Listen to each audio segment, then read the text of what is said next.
સુરત શહેર પોલીસ દ્વારા no drugs in Surat city અભિયાન ચલાવવામાં આવી રહ્યું છે। આ અભિયાન અંતર્ગત અનેક આરોપીઓને સુરત પોલીસ દ્વારા ઝડપી પાડવામાં આવ્યા છે। ત્યારે સુરત ક્રાઇમ બ્રાન્ચ દ્વારા 35 લાખથી વધુની કિંમતના ડ્રગ્સના મુદ્દામાલ સાથે આરોપીને ઝડપી પાડવામાં આવ્યા હતા। મુંબઈથી આવતી ટ્રેનમાં આવેલી સપ્લાયર દ્વારા સુરતના જુદા જુદા વિસ્તારમાં ડ્રગ્સ વેચતા સમગ્ર નેટવર્કનો ભેદ ખુલી ગયો હતો। તેમજ તેમની સાથે અલગ અલગ પોલીસ સ્ટેશનમાં ગુના રજીસ્ટર કરીને આરોપીઓની ધરપકડ કરવામાં આવી હતી। સુરત શહેરમાં નો ડ્રગ ઇન સુરત સિટી અન્વયે અને સુરતની નાગરિકોને ડ્રગ મુક્ત સુરત શહેરને રાખવા માટે સરકારશ્રી તથા માન્ય કમિશનર સાહેબ શ્રી જેસીપી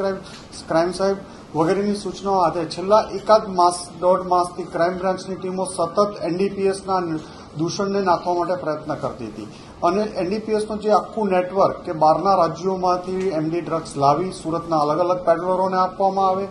એનાથી નાની નાની ચેનલો બનાવી નીચે વેચવામાં આવે, આખા એક નેટવર્કનો અભ્યાસ કરવામાં આવ્યો હતો। અને એક સાથે ગઈકાલે પોલીસ ઇન્સ્પેક્ટર એસએન પરમાર અને પીએસઆઈ મૈડાને રેલવે સ્ટેશન સૂર્યનગર એક્સપ્રેસમાંથી બપોરે જ્યારે મુંબઈથી એક રાબિયા નામની લેડી અને સફીક નામના બે માણસ જ્યારે મુંબઈથી આવે છે તો એને બપોરે 2:30 વાગે એને પકડવા 4:30 વાગે પકડવામાં આવે છે। એમની પાસેથી 253 ગ્રામ જેટલું એમડી અંદાજિત કિંમત 25 લાખથી વધુ જેની કિંમત થાય છે આ લોકોની ધરપકડ કરવામાં આવે છે અને મુદ્દામાલ સીઝ કરવામાં આવે છે। આ લોકોની પૂછપરછ દરમિયાન પણ સુરતના મોહસિન, સલમાન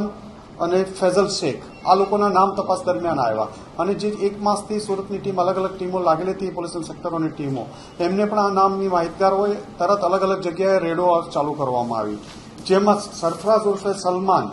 જેને કાસા મરીના હોટલ પાલ વિસ્તારમાં આવેલી છે ત્યાં રેડ કરતા એમની પાસેથી અંદાજિત 28-29 ગ્રામ જેટલું એમડી મળી આવ્યું અને જેની કિંમત 2,80,000થી 3 લાખ જાય છે અને સલમાનને ધરપકડ કરવામાં આવી। ત્યારબાદ પોલીસ ઇન્સ્પેક્ટર જૈન ગોસ્વામી અને એમની ટીમે રાંદેર વિસ્તારમાં રામા રેસીડેન્સી પાસે એક રેડ કરવામાં આવી, જેમાં આરોપી ફૈઝલ શેખ અને એની સાથે યાસીન બબુલ મુલ્લા આ બેની ધરપકડ કરવામાં આવી, જેમની પાસેથી પણ અંદાજિત 31થી 32 ગ્રામ જેટલો એમડીનો જથ્થો મળી આવ્યો। ત્રીજી રેડ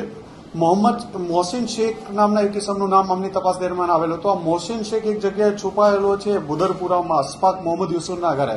એ તપાસ કરતા મોહમ્મદ અશફાક 5મા માળેથી કૂદીને ભાગવા જતા 4થા માળે પડ્યો અને એના પગમાં વાગતા તરત ક્રાઇમ બ્રાન્ચની ટીમે એને અઠવાલાઇન સિવિલ હોસ્પિટલ લઈ ગઈ અને ત્યાં એની સર્ચ કરતા ડોક્ટરની સામે એની પાસેથી 15-20 ગ્રામ જેટલું એમડી એમની પાસેથી મળેલું, જે બાબતે અઠવા પોલીસ સ્ટેશનમાં રેડ દાખલ ગુનો કરવામાં આવ્યો। તદુપરાંત આ જ રેડો દાખતી હતી ત્યારે એક સૈયદ આસિફ ઉર્ફે બાબુ હૈદર કાળુ નામનો માણસ પણ મુદ્દામાલ લઈ રિક્ષામાં નીકળે છે નાનપુરા શ્રુતિ હોસ્પિટલ પાસેથી, જે આધારે પોલીસ ઇન્સ્પેક્ટર કે મોદી સાહેબની ટીમે રેડ કરી અને એમને પણ અંદાજિત 27થી 28 ગ્રામ 2,80,000ના મુદ્દામાલ સાથે ધરપકડ કરવામાં આવી। આમ કુલ સુરત શહેરમાં અલગ અલગ વિસ્તારોમાં 2 અઠવા પોલીસ સ્ટેશનની લાઇનમાં, એક પાલ પોલીસ સ્ટેશનમાં, એક રાંદેર પોલીસ સ્ટેશનમાં અને એક ડીસીબીમાં કુલ અલગ અલગ 5 ગુનાઓ નોંધવામાં આવ્યા।